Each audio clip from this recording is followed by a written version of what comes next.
Halo, aja nih punya mama nih kecil. Assalamualaikum warahmatullahi wabarakatuh. Berjumpa lagi dengan channel saya dari Seundi.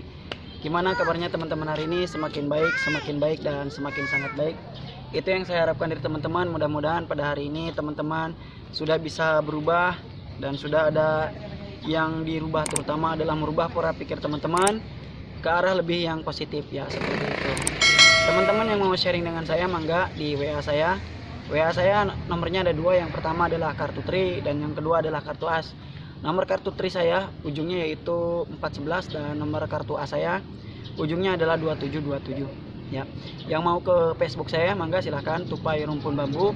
Yang mau ke Instagram saya ada, silahkan Tupai Rumpun _IG. Dan yang mau ke blogspot saya ada, yaitu dadiseundi.blogspot.com ya, seperti itu. Nah, itu semua tidak gratis, harus bayar dengan subscribe ya, seperti itu.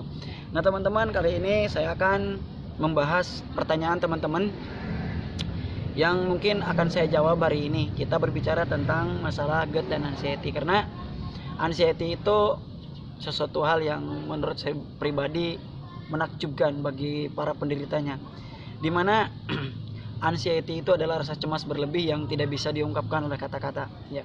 Hanya penderita anxiety sajalah yang paham dengan sensasi ini ya, seperti itu. Nah teman-teman,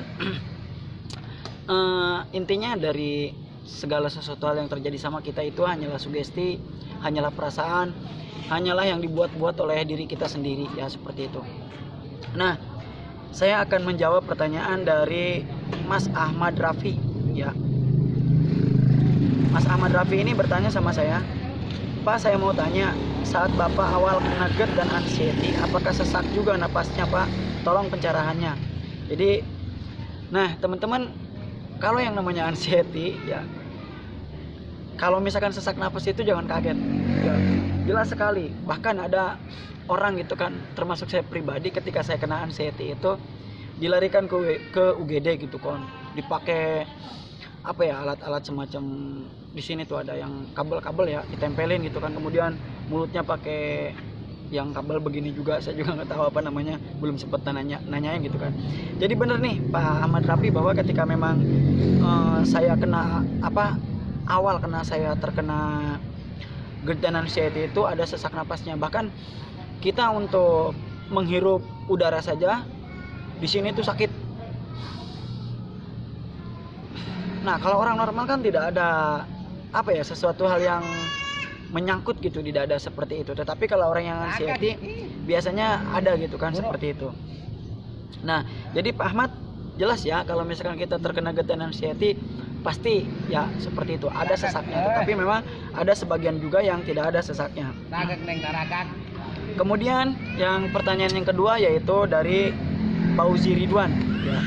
Nah, Mas Pauzi ini bertanya sama saya, Kang, saya takut keluar rumah, takut pingsan, kaki tangan dingin dan mual. Ini biasanya anxiety ya, Mas Pauzi ya. Ini cerita saya ketika saya awal-awal terkena anxiety gitu kan, dan GERD ini. Saya mau ke pasar kalau tidak salah. Jadi jarak sekitar 100 meter itu saya udah puyeng duluan, udah kacau duluan pikiran saya. Kata saya, apa yang harus saya perbuat ini kalau sudah begini gitu kan. Itu anxiety ya. Saya mau ke luar rumah, mau ke musola, mau kemana-mana, perasaan saya menjadi kacau, gelisah seperti itu ya. Ya karena memang anxiety dan GERD itu ya sesuatu hal yang luar biasa gitu kan, sesuatu hal yang luar biasa sekali. Jadi efek dari anxiety itu kan sangat sekali mudah untuk ditebak. Yang pertama adalah takut pingsan, kaki dingin, mual, kemudian kelengan.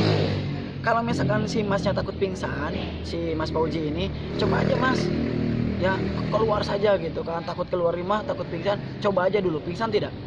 Pertanyaannya, saya juga dulu awalnya begitu ya. Ketika saya takut keluar rumah, bener saya takut banget itu, takut keluar rumah. Nanti kan gini pikirannya, kalau misalkan saya keluar rumah, apa yang terjadi? Apakah saya akan pingsan? Atau misalkan saya akan ngaguling itu? Apa saya akan diberondong sama orang dan sebagainya? Itu perasaan saja Mas Pauji gitu kan. Jadi menurut saya pribadi ya, cobalah untuk keluar sedikit-sedikit. ke halaman komplek. Itu yang kalau di perumahan. Kalau yang di perkampungan mungkin bisa keliling kampung ya, kemudian bisa jalan-jalan ya, kemana gitu kan, yang membuat teman-teman ya bahagia gitu kan, seperti itu ya. Kemudian pertanyaan selanjutnya dari Mas apa nih, apa Mbah Kuka Kaki ini. Oh, namanya bagus banget, namanya Kuka Kaki. Ini nama channel saja ya gitu, seperti itu. Saya sudah tahunan merasa takut mati, Kang. Oh iya, ini merasa takut mati ya. Takut mati itu bisa dicek di video saya yang perasaan takut mati dan tipsnya gitu kan. Intinya kepada teman-teman, kalau misalkan teman-teman masih merasa takut mati, ya satu hal yang bisa dilakukan oleh teman-teman adalah teman-teman beribadah, bukan? Beribadah, kemudian banyak bergaul, banyak bahagia. Lambat laun perasaan takut mati itu akan hilang gitu kan. Ini teman-teman, jangankan orang anxiety, orang yang normal pun ya akan takut mati seperti itu ya. Makanya saya harapkan kepada teman-teman, kalau misalkan masih takut mati, coba perbanyak ibadah, kemudian perbanyak berzikir, jangan tinggalkan sholat yang 5 waktu, banyak bergaul dan sebagainya ya, seperti itu. Jadi gitu Mas ya, Mas Kuka Kaki ya. Kemudian dari Mas Ridwan, terima kasih Kang solusinya, akhir-akhir ini saya kambuh lagi takutnya. Takut apa lagi nih Kang Ridwan? Aduh, sudah sering WA nama saya ini masih juga takut gitu kan. Udah berapa kali Kang Ridwan ini WA, bahkan telepon, video call sama saya juga sering ya. Kalau misalkan teman-teman masih merasa takut gitu kan, kemudian masih merasa tidak nyaman, ya sebaiknya teman-teman dilatih gitu kan untuk hal seperti ini ya, seperti itu. Pokoknya intinya teman-teman wajib berani. Kemudian dari Mbak Wirna Nami, yang membuat takut itu adalah sensasi ini bervariasi. Wah, jelas sekali ya. Yang namanya GERD dan asam lambung, yang namanya juga sensasinya itu ada 1000. Siapa yang tidak kaget? Asam lambung itu kan lari ke mata, lari ke hidung, lari ke THT, ke telinga, ke tenggorokan, ke sendi-sendi, kemudian ke rambut rontok, ke rambut juga beruban, kemudian ke perut apalagi, nah kemudian ke kaki merasa dingin. Pokoknya itu ya emang ya membuat yang menjadi risau itu mungkin sensasinya. Kalau misalkan orang yang belum sadar ya mungkin masih merasa takut dengan hal seperti itu gitu kan, atau misalkan tidak tahu sensasi dari asam lambung itu mungkin masih merasa takut gitu kan. Tetapi kalau misalkan udah yang biasa, banyak mentor juga kan yang sudah terbiasa, akhirnya ya biasa lagi ya. Kalau saya udah biasa lagi, kemudian ya udah biasa dan terbiasa. Jadi gitu ya, Mbak Wirna Nami, memang jadi sensasinya itu sangat bervariasi sekali ya. Kemudian dari Mas Teddy Sanjaya, Assalamualaikum Bang, begini Bang, saya alami sungguh sedih Bang. Saya punya usaha terbengkalai, saya mau nikah Januari ya, tanggal 11. Tapi anxiety saya semakin parah Bang, saya rasa sejuta rasa. Dan keluarga saya tidak ada yang mendukung saya dan mengerti saya. Tolong mentori saya Bang, saya ingin keluar dari sakit aneh ini ya. Beliau mencantumkan nomornya, tetapi ini kayaknya belum saya balas ya. Maaf ini, aduh. Saya sempat kehilangan HP juga gitu kan, akhirnya belum saya balas.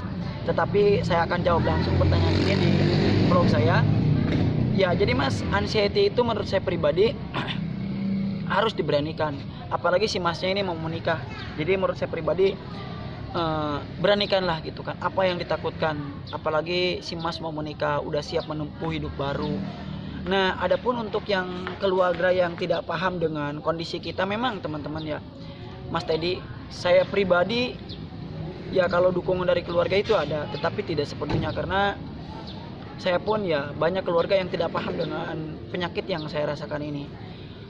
Lambat laun ya semuanya akan menjadi normal ya, seperti itu. Lambat laun semua akan menjadi normal, semua akan menjadi terbiasa ya, kalau kita membiasakan diri. Nah, rasa anxiety itu sebenarnya bisa dikalahkan ataupun bisa dikelola dengan pengetahuan kita, dengan ketenangan kita ya, seperti itu. Kemudian Mas Bro, keren nih namanya Mas Bro. Kang, cara berdamai sama sensasi gimana Kang? Oke, cara berdamai dengan sensasi itu sangat mudah ya, sangat mudah sekali. bagaimana ya, ibarat kita berdamai harus ada yang namanya islah. Kalau dalam bahasa keislaman itu ada yang namanya islah. Jadi kita berdamai itu, kita membiasakan diri kita dengan sensasi. Kemudian kita terbiasa dengan yang namanya berdamai kan, kita misalkan ada sedikit kurang akur dengan keluarga si Anu misalkan, kita berdamai, mendatangi, ngajak bicara, kemudian berkomunikasi, saling bersaparia, ya seperti itu berdamai. Nah kepada anxiety pun ya sama, kita berdamai. Oh misalkan ada sensasi yang baru, kita bernilai baru, ya seperti itu ya. Jadi saya harapkan kepada teman-teman, ini hanya beberapa saja yang bisa saya jawab. Nanti saya akan jawab pertanyaan teman-teman itu di video kali ini. Kepada teman-teman yang mau sharing dengan saya, mangga, saya sangat terbuka dengan teman-teman. Saya tidak pernah meminta bayaran apapun, tetapi saya hanya meminta subscribe dan mendukung channel ini untuk lebih maju lagi, ya seperti itu. Oke teman-teman, itu saja dari saya. Salam sembuh dari saya, penderita asam lambung GERD dan anxiety, ya. Saya dari Seudit. Terima kasih. Wassalamualaikum warahmatullahi wabarakatuh.